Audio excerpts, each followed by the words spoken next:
Episode की शुरुआत में मोटी बा को फोन करती है और ताना मारती है।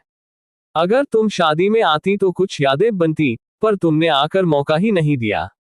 बहुत बुरा किया। अब प्रार्थना का बच्चा हमारे घर में ही पैदा होगा, चाहे पोती हो या पोता, और उसका नाम अंशी होगा। अगर उसे लेने आने की कोशिश भी की तो तुम लीला का वो रूप देखोगी जो कभी सोचा भी नहीं होगा, कहकर फोन काट देती है। इधर माही बादशाह से कहती है, डांसरानी के पास हमारे जूते छुपे हैं, किसी भी तरह उन्हें ले आओ। बादशाह मुस्कुराकर कहता है, इतना छोटा काम है, ये तो मैं अभी कर दूंगा। दूसरी तरफ प्रार्थना अपने पापा को याद करके रोने लगती है।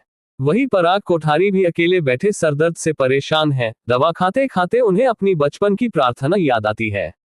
छोटी प्रार्थना कह रही है, पापा दवा मत खाए, मैं आपका सर दबा देती हूँ। दवा अच्छी नहीं होती, अच्छी बातें कीजिए, सर दर्द खुद गायब हो जाएगा। वो अपने छोटे हाथों से पापा का सर दबाती है। पराग भावुक होकर कहते हैं, जब तुम्हारी शादी होगी ना, मैं तुम्हारे लिए सबसे सुंदर गहने बनाऊंगा। छोटी प्रार्थना मासूमियत से बोलती है, लेकिन पापा मैं तो अभी बहुत छोटी हूँ। पराग मुस्कुराकर कहते हैं, लड़कियां बहुत जल्दी बड़ी हो जाती हैं और फिर दूर चली जाती हैं। पर एक वादा है, तुम्हारी शादी में चाहे मैं कहीं भी रहूं, कन्यादान जरूर करूंगा। ये सोचकर ही पराग की आंखें भर आती हैं। उन्हें बड़ी प्रार्थना की बातें याद आती हैं कि वो अंश से खुश है और गौतम से शादी नहीं करना चाहती थी। ख्याति अंदर आती है, पूछती है, क्या हुआ आपको? पराग कहते हैं, हम दूसरों के लिए जेवर बनाते हैं पर अपनी बेटी के कन्यादान में नहीं जा पा रहे। ख्याति चुप रह जाती है और बिना कुछ कहे चली जाती है। पराग अकेले रोते रहते हैं। मैं अपनी बेटी की शादी में होना चाहता था, उसका कन्यादान करना चाहता था। इधर मंडप में सवाल उठता है कि कन्यादान कौन करेगा। मोटी बा कहती है, अनिल और उनकी पत्नी करेंगे। पर अनिल विनम्रता से कहते हैं, ये सम्मान हमें मिला, आभारी हैं, पर कन्यादान भाई को करना चाहिए। तभी प्रेम और राही आगे आते हैं।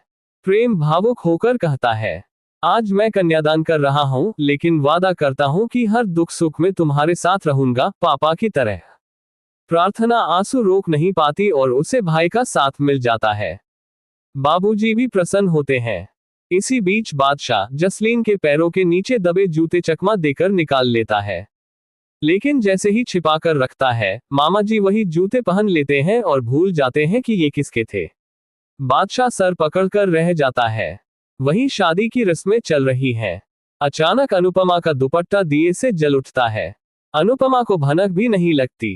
तभी राही चीखती है, मम्मी मम्मी। वो दौड़कर चुन्नी पर पानी डालती है और आग बुझा देती है। सब लोग हैरान रह जाते हैं। अनुपमा भावुक होकर बेटी को गले लगा लेती है। राही भी रोते हुए कहती है, अगर आपको कुछ हो जाता तो मेरा क्या होता मम्मी। अनुपमा का दिल भर आता है। प्रेम मन ही मन सोचता है, काश इस आग में राही की नफरत भी जल जाती। लेकिन खुशी ज्यादा देर नहीं टिकती। पाखी बीच में आकर कहती है, मम्मी आपने फिर शादी में झोल कर दिया। आपकी वजह से सब बिगड़ता है। राही की पुरानी चोटें ताजा हो जाती हैं और वो फिर मां से दूर हो जाती है। अनु अकेले कमरे में जाकर जली हुई चुन्नी काट देती है और रो पड़ती है।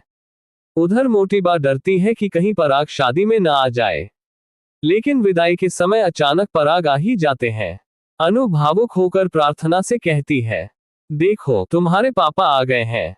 प्रार्थना भागकर पापा से लिपट जाती है। पराग आंसू भरी आंखों से अपनी बेटी को गले लगाकर कहते हैं, आज मैं अपनी प्रार्थना को विदा करूंगा। विदाई का दृश्य भावुक हो जाता है।